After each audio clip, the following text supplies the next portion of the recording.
नमस्कार. आयुष्यमान आरोग्य मंदिर अकॅडमीमध्ये आपले स्वागत आहे.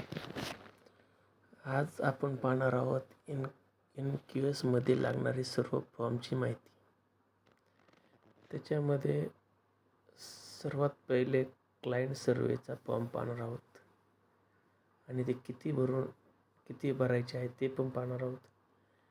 ते लसीकरणाच्या एक लसीकरण असेल तर एक लसीकरणामध्ये 2-3 फॉर्म भरून ठेवायचे आहेत आपल्याला.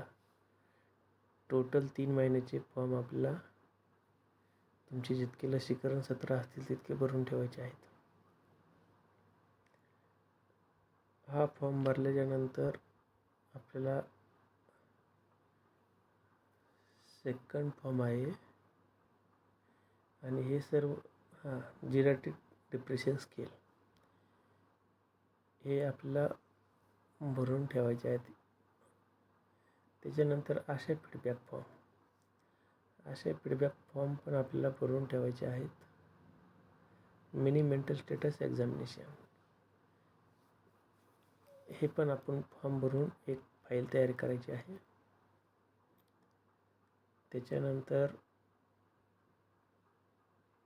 मिनी मेंटल स्टेटस एक्झामिनेशन हा फॉर्म आहे. त्याच्यामध्ये मार्किंग सिस्टीम आहे, स्कोर आहे, त्याच्यामध्ये किती नॉर्मल आहे, ॲबनॉर्मल आहे हे पण फॉर्म भरून ठेवायचे आहेत. त्याच्यानंतर परफॉर्मन्स अप्रायझल चेकलिस्ट MPW, त्याच्यानंतर ANM, CHO आणि आशा या सर्वांचे स्टाफचे आपल्याला परफॉर्मन्स चेकलिस्ट भरून ठेवायचे आहे. त्याच्यानंतर पाहणार आहोत आपण